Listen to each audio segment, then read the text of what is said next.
नमस्कार दोस्तों, मैं हूं Dinesh Puri. Welcome to my channel yoga with Dinesh. Today we are going to do lower body workout, 7th day of yoga challenge for lower body workout. तो दोस्तों, आज हम इस वीडियो में आपको लोअर बॉडी वर्कआउट के बारे में बताऊंगा। क्या आप अपने पैरों को मजबूत करना चाहते हैं? आपके पैरों में फ्लेक्सिबिलिटी बढ़ाने के लिए क्या करना है, तो आज मैं आपको बताऊंगा। तो चलिए आज हम करते हैं पैरों के लिए कुछ योगासन्स। So let's start. तो दोस्तों, लोअर बॉडी वर्कआउट करने से पहले आपको first of all warm ups करना बहुत ज़रूरी है। तो पहले आपको दंडासन में बैठना है। दोनों पैरों को सामने रखते हुए स्ट्रेट, कमर को सीधा रखें। तो ये है दंडासन। तो योग से पहले वार्म अप बहुत ज़रूरी है। तो दोनों हाथों को पीछे की तरफ रखते हुए फर्स्ट आपको टो स्ट्रेचिंग करना है।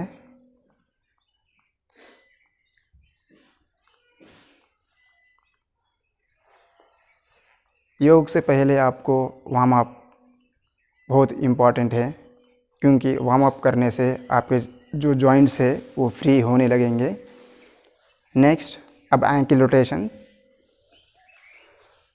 क्लॉकवाइज डायरेक्शन में, उसके बाद एंटी क्लॉकवाइज 5 से लेकर 10 बार इसे घुमाना है। Next, leg lapping.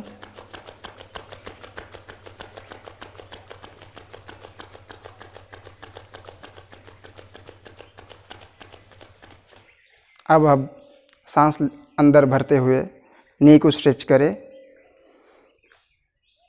और एक्सहेल करते हुए रेस्ट लें। फिर से दोहराएं।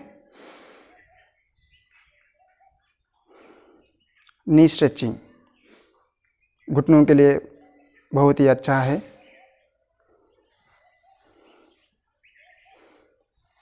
इस तरह से 2 से 5 बार आपको डेली करना है। फिर उसके बाद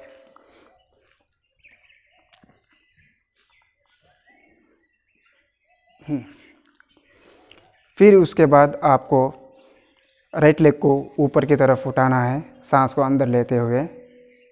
फिर एक्सहेल करते हुए नीचे लाना है। फिर दूसरे पैर को भी सेम उसी तरह, इस तरह से आपको 10 बार करना है। 1 2 3 4 5 6 7 8 9 10। अब सेम इसी तरह से सांस अंदर लेते हुए राइट लेग को ऊपर उठाना है और इसे क्लॉकवाइज डायरेक्शन में घुमाना है। 5 rounds clockwise direction.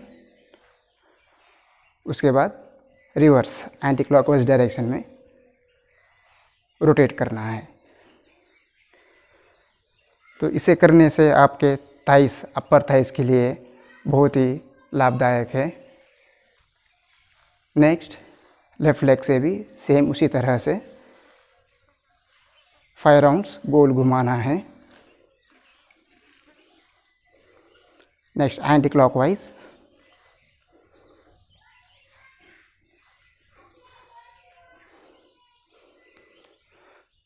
Right. Next, अब हम करेंगे बद्ध कोणासन, बटरफ्लाई पोज। तो दोनों पैरों को घुटनों से मोड़ते हुए दोनों एड़ियों को एक साथ जोड़ दें। कमर को सीधा रखें। दोनों उंगलियों को एक दूसरे के अंदर लॉक करते हुए रखना है। अब घुटनों को मूव करना है। तितली आसन।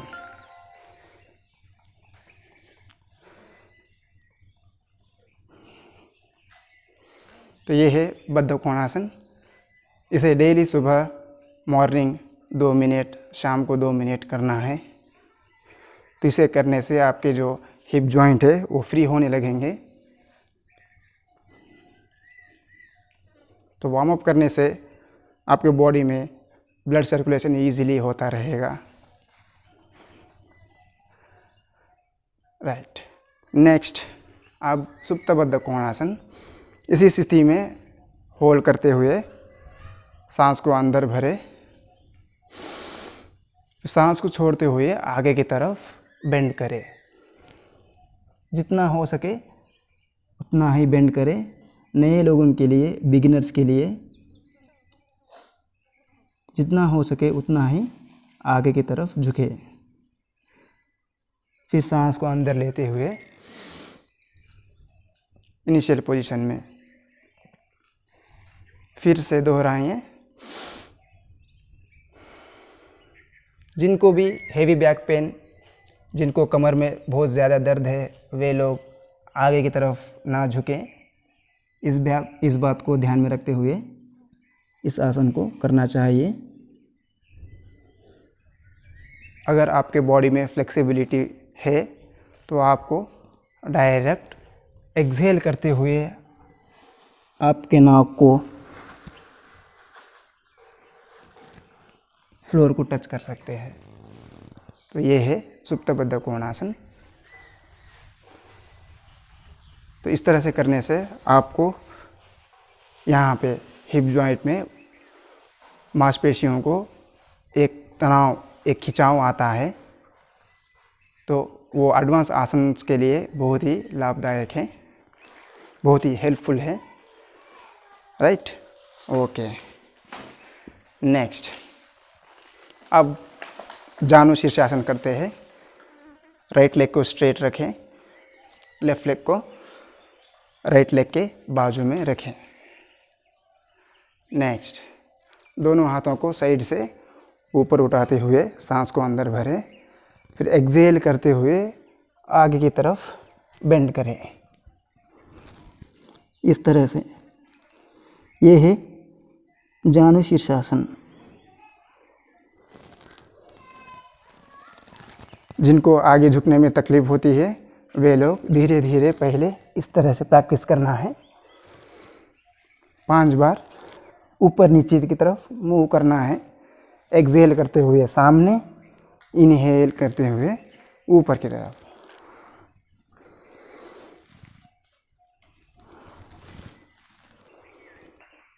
तो इस तरह से करने से आपके निचले पैरों का जो निचले वाला भाग है वो बहुत स्ट्रेचिंग होने लगेगा।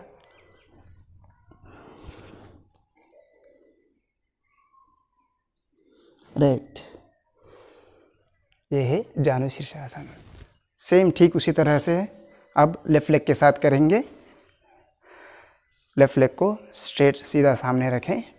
राइट लेग को लेफ्ट लेग के थाइस के बाजू में रखें। ठीक उसी तरह से दोनों हाथों को ऊपर उठाएं, सांस को अंदर भरते हुए, फिर सांस को छोड़ते हुए आगे की तरफ झुकें।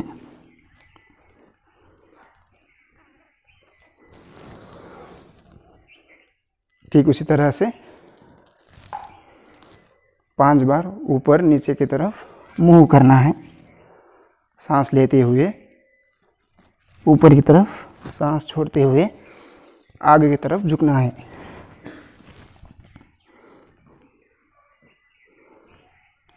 तो ये है जानु शीर्षासन। आप दंडासन में बैठे।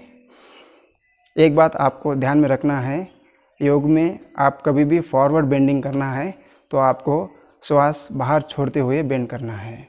उठते समय श्वास को अंदर लेते हुए आपको इनिशियल पोजीशन में आना है। Okay, right. नेक्स्ट,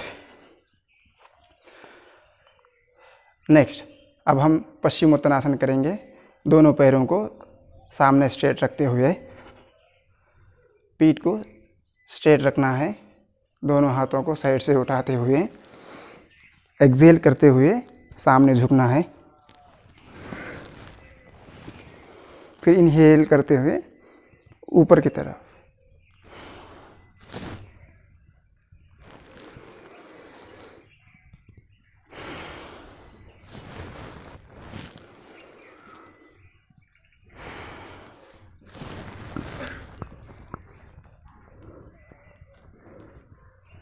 अगर हो सके तो दोनों उंगलियों को अंगूठों में इंटरलॉक करें, फिर कोहिनियों को ज़मीन पे टिका दें। फिर सांस बाहर छोड़ते हुए सर को घुटनों से लगाएं।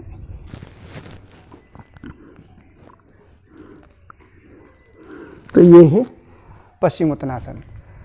इस तरह से पश्चिमोत्तानासन करने से आपके दोनों टांगों को नीचे से एक खिंचाव आएगा।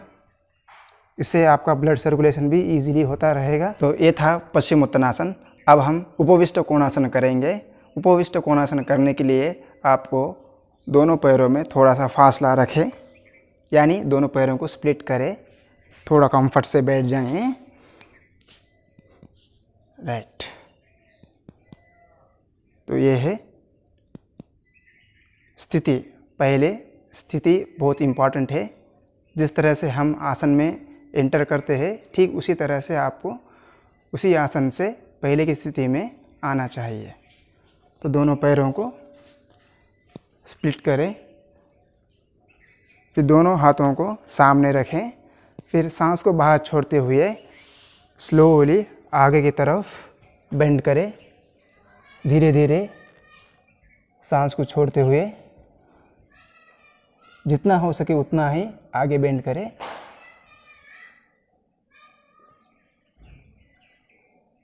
फिर सांस को अंदर लेते हुए नॉर्मल पोजीशन में। इस तरह से आपको स्टार्टिंग में धीरे धीरे प्रैक्टिस करना है। तो जैसे भी आप आगे बेंड करते रहेंगे, ठीक उसी तरह से आपको थाइस में स्ट्रेचिंग होने लगेगा। जब भी आप कोई आसन करेंगे तब आपको ऑब्जर्व करना बहुत ज़रूरी है। आसन पे ध्यान दें, कंसंट्रेशन करें, महसूस करें आसन को कि आपको कहाँ पे स्ट्रेच हो रहा है। फिर से श्वास को अंदर लेते हुए नॉर्मल पोजीशन में। अब दोनों हाथों को, अंगूठे को इंटरलॉक करें। ठीक उसी तरह से सांस को बाहर छोड़ते हुए आगे की तरफ बेंड करें। जितना हो सके उतना कोशिश करें। जिनको हेवी बैक पेन है वो लोग इस आसन को ना करें। तो इस तरह से ये है उपविष्ट कोणासन।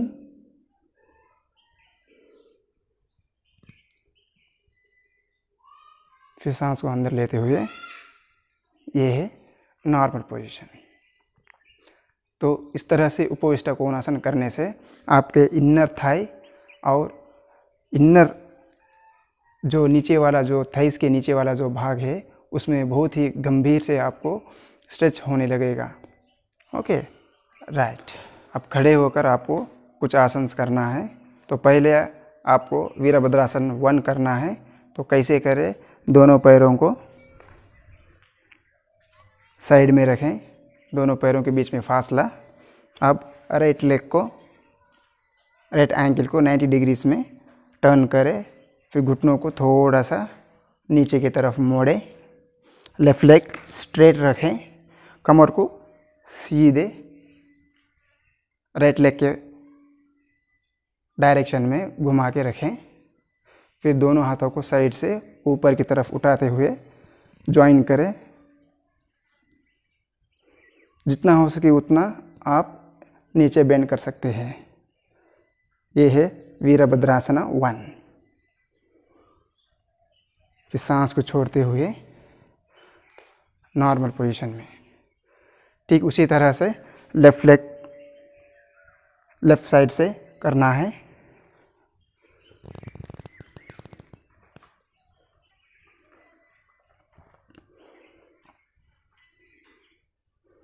ये है वीरभद्रासन 1।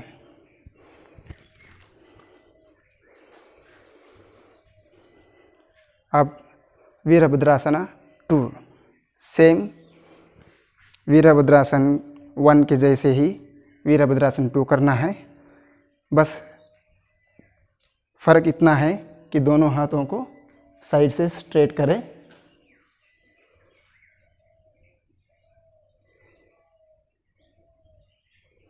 तो ये है वीरभद्रासना 2।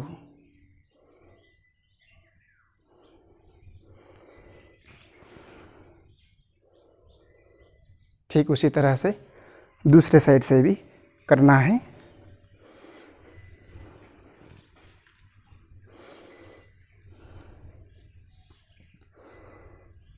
दोनों हाथों को स्ट्रेट रखते हुए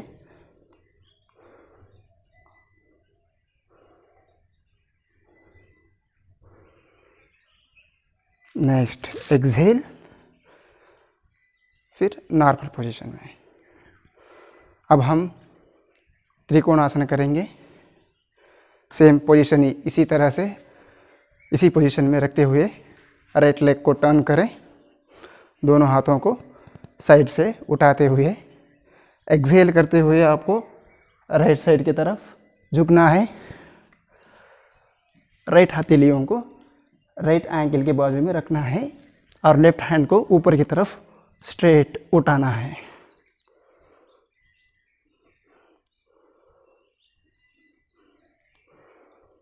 ये है trikonasana, triangle pose. Next inhale, फिर एक्सहेल करते हुए नॉर्मल पोजीशन में। सेम उसी तरह से दूसरी तरफ करें, दोनों हाथों को साइड से उठाएं, एक्सहेल करते हुए लेफ्ट साइड झुकें।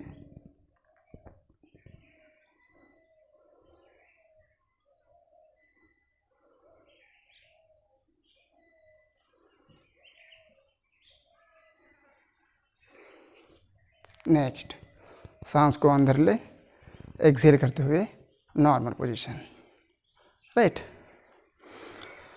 अब हम प्रसरित पादोत्तानासन करेंगे।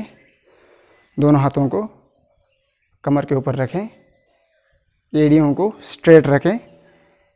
आप सांस को बाहर छोड़ते हुए आगे की तरफ बेंड होना है। इस तरह से लोअर बैक से आपको बेंड होना है।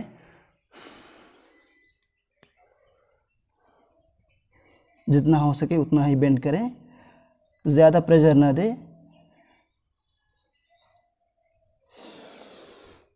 सांस अंदर लेते हुए इनिशियल पोजीशन में। फिर से और एक बार ट्राई करें। एक्सहेल,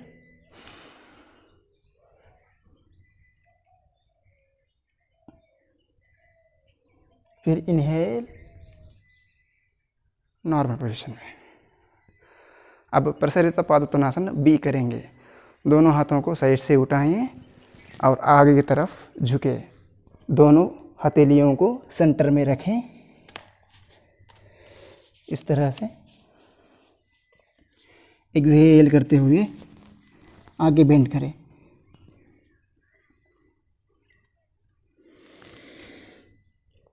फिर यहाँ तक आपको होल्ड करना है। फिर से सांस को बाहर छोड़ते हुए बेंड होना है।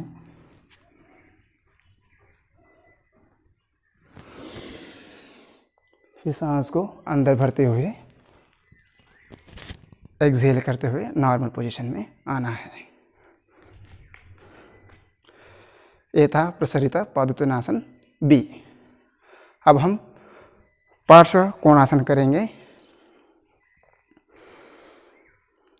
ठीक उसी तरह से दोनों पैरों के बीच में फासला रखें।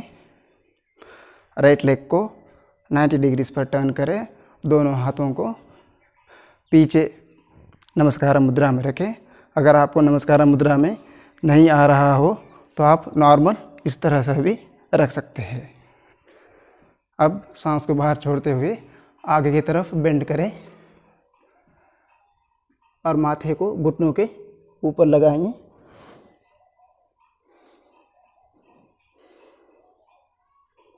फिर इनहेल करते हुए ऊपर की तरफ आएं। फिर से दोहराएं। एक्सहेल,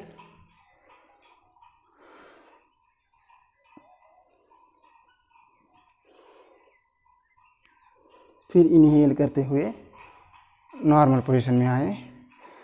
बैलेंस को ध्यान में रखते हुए आपको इस आसन को करना है। यदि आपका बैलेंस बिगड़ गया हो तो आप नीचे भी गिर सकते हैं।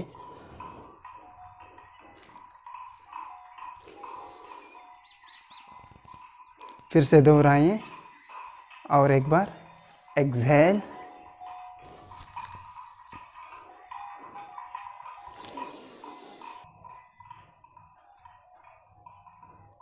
राइट। तो सांस को अंदर लेते हुए नॉर्मल पोजीशन में आना है। ओके, अब हम करेंगे उत्कट आसन। दोनों पैरों को जोड़ दे। उत्कट आसन यानी चेयर पोज। जिस तरह से हम चेयर पे बैठते हैं उसी तरह से आपको आसन करना है। दोनों घुटनों को थोड़ा सा बेंड करें, घुटनों को मोड़े, हाथों को साइड से उठाते हुए ऊपर की तरफ नमस्कार मुद्रा में जोड़ दें। सामने की तरफ देखें।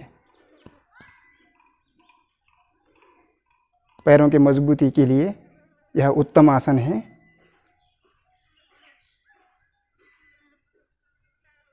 नेक्स्ट सांस लेते हुए नॉर्मल पोजीशन में।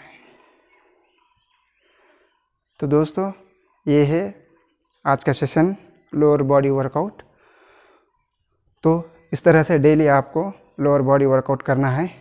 इससे आपके पैरों के फ्लेक्सिबिलिटी बढ़ेगा और पैरों के मजबूती के लिए बहुत ही अच्छा है। तो अगर ये वीडियो आपको पसंद आया हो तो इसे ज़रूर सब्सक्राइब करें, लाइक करें, कमेंट करें।